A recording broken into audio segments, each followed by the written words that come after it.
அந்த கட்சி பத்தி மட்டும் என்கிட்ட பேசாது. இந்த 1000 ரூபாய் வாங்கினது, இந்த ஃப்ரீ பஸ், இது எதுவுமே எனக்கு பிடிக்கவே பிடிக்காது. வாய்க்குல மனுஷனா பிறந்தவன் நம்ம சாப்பிட்டு தான் வரோம், சாப்பிடாம சாவல, உசுரோட தான் இருக்கும். இவங்க குடுக்குற ஒரு 1000 ரூபாய் குத்தா வச்சு உசுறு வாயிறீங்க. ஃப்ரீ பஸ் எதுங்க?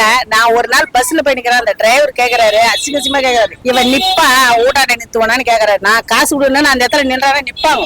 அதுதான் மனுஷனுடைய தன்மானத்தை வித்து தான் நம்ம ஃப்ரீல போறோம். நான் இன்ன வரைக்கும் கவர்மெண்ட்ல 1 ரூபாய் வாங்கல, அது உரிமையில தான் நான் பேசுறேன். கட்சியே எனக்கு பிடிக்கவே பிடிக்காது. எந்த கட்சி ஃப்ரீ கொடுக்காதுங்கிறாங்களோ அந்த கட்சி நான் கண்டிப்பா ஓட்டு. ஃப்ரீ குடுக்குறாங்க, யாரு குடுக்குறாங்க? குடும்பத்துக்கு தகுதியற்ற பொண்ணுன்றாங்க. வாங்கவே இல்ல, அப்ப நான் எந்த தகுதியா? என் ஊடேறி ஓட்டு கேட்க வந்தாங்கன்னா நான் வேற மாதிரி இருப்பேன். நான் எவன்கிட்டயும் கேட்கலையே, அந்த தகுதியில தான் நீ பேசுறேன்.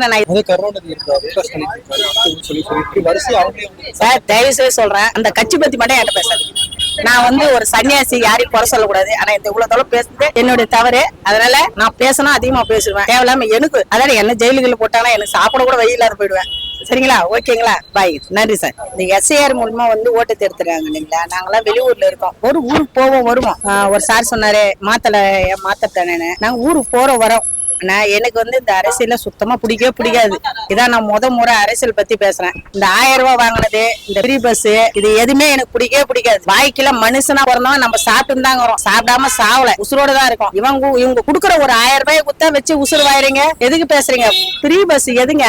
நான் ஒரு நாள் பஸ்ல போய் நிக்கிறேன், அந்த டிரைவர் கேக்குறாரு, அசிங்கமா கேக்குறாரு, இவன் நிப்பா ஊட்டாட நிறுத்துவானு கேக்குறாரு. நான் காசு விடுன்னு அந்த இடத்துல நின்றாரு, நிப்பாங்க. அதுதான் மனுஷனுடைய தன்மானத்தை வித்து தான் நம்ம ஃப்ரீல போறோம். நான் இன்ன வரைக்கும் கவர்மெண்ட்ல 1 ரூபாய் வாங்கல, அது உரிமையில தான் நான் பேசுறேன். எந்த கட்சிக்கார பத்தி நான் பேசவே வர மாட்டேன். கட்சியே எனக்கு பிடிக்கவே பிடிக்காது. ஆனா என் வீட்டு பெரும் பிள்ளை விஜய் கட்சியில வந்துறாரு, அவருக்கோசம் நான் பேசுறேன். கண்டிப்பா நான் ஓட்டு போடுவேன். இந்த SIR திருத்த வதில்ல என்னுடைய ஆதார் கார்டு, என்னுடைய ஓட்டு எல்லாமே எடுத்துன்னு வந்து நான் ஓட்டு போடுவேன். யார் என்ன சொல்லுவா, எனக்கு ஓட்டு இல்லைன்னா அந்த இடத்துல என் உயிரை கொடுத்தாவது நான் போடுவேன். இதை கண்டிப்பா நான் யாருக்கோசம் இல்ல, என் பிள்ளைங்களுக்கோசம் போடுவேன். 2026 நீங்க யாருக்கு சப்போர்ட் பண்ணுவீங்க? நான் என் பிள்ளைங்க பக்கம் சப்போர்ட் பண்ணுவேன், கண்டிப்பா பண்ணுவேன். என் மரும் பிள்ளைங்க விஜய் கட்சின்றாங்க.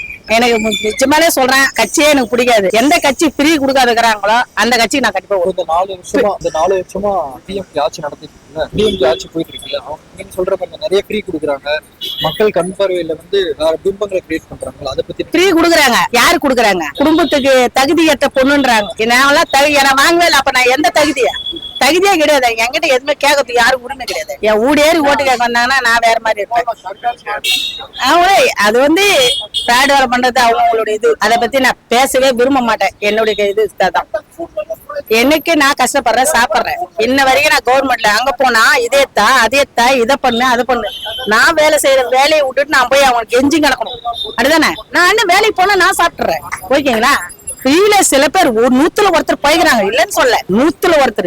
நான் பாக்குறேன். நான் வந்து 2 வருஷமா விஜயகாந்த் சார் பார்த்து அவர் என்னைக்கு மரணம் அஞ்சாரோ அன்னையில இருந்து நான் அன்னதான சாப்பாடு குத்துனுக்கிறேன். நான் இது வரைக்கும் யார்கிட்டயும் நான் சொன்னதே கிடையாது, இது பிரபலம் பண்ணதும் கிடையாது. ஆனா இல்லாத பட்டவங்களுக்கு கொடுங்க. ரயில்வே ஸ்டேஷன்ல எத்தனை பேர் ஏழைப்பட்டவங்க பட்டினி பேசமா சாவுறாங்க. உங்களுக்கு தெரியுமா? எதுக்கு நீ ஃப்ரீ கொடுக்குற? மாமன், மச்சான், சொந்தம், பந்தம், அவங்களுக்கு எல்லாம் கொடுக்குற உங்க கட்சிக்காரனுக்கு. நான் எந்த கட்சியுமே இல்லையே, என்னைக்கு எவனும் கொடுக்கலையே, நான் எவன்கிட்டயும் கேட்கலையே. அந்த தகுதியில் தான் நீ பேசுறேன். நான் இதை பேசவே மாட்டேன். நான் பேசணும், இந்த ஓட்டி கோசமே நான் பேசணும்னு பேசுறேன். நான் வந்து திருவண்ணாமலை மாவட்டம், நான் தெளிவா சொல்றேன், சேட்பேட்டு, போலூர் தாலுகா, சேட்பேட்டு தாலுகா, ஓதலாடி போஸ்ட், ஊத்தூர், மணப்பாக்கம் என்னுடைய ஓட்டு ஐடி. நான் உடனே என் ஓட்டு லிஸ்ட் கூட இன்ஸ்டாகிராம்ல போடுறேன், பாருங்க. ஆனா நான் அங்க போக மாட்டேன். நான் நிச்சயமா ஓட்டு போட போவேன். நான் இது வரைக்கும் எந்த கட்சிக்கு நான் போனது கிடையாது, ஓட்டு போட மாட்டேன். எனக்கு எவனுமே எனக்கு யாருமே பிடிக்காது. விஜயகாந்த் சார் என்னை தரவா பேசி இது பண்ணாங்களோ அன்னில இருந்து எந்த கட்சி அரசியல்வாதினா ஜெயலலிதா மாதிரி இருக்கும். ஒரு பெண் அரசியல்வாதி இருந்து ஒரு பெண்ணு தனித்து வாழ கத்துக்குத்தா ஒரு பெண்ணு தான் எங்களுக்கு தைரியம் கத்துக்குது. விஜயகாந்த் மாதிரியோ இல்ல அம்மா மாதிரியோ யாருமே அரசியல் பண்ண முடியாது. முடிஞ்சா விஜய் பண்ணா எனக்கு ரொம்ப நன்றி, அவருக்கு நான் சப்போர்ட் பண்ணேன். கடைசி ஒரே கேள்வி, கருணாநிதி இருக்காரு, தயவு செய்து சொல்றேன், அந்த கட்சி பத்தி மட்டும் என்கிட்ட பேசாது.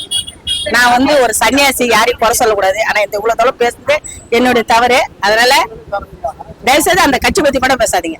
நான் பேசணும், அதிகமா பேசுவேன். தேவையில்லாம எனக்கு அதாவது என்ன ஜெயிலுக்குள்ள போட்டாங்கன்னா எனக்கு சாப்பிட கூட வழி இல்லாத போயிடுவேன். சரிங்களா? ஓகேங்களா? பாய். நன்றி சார்.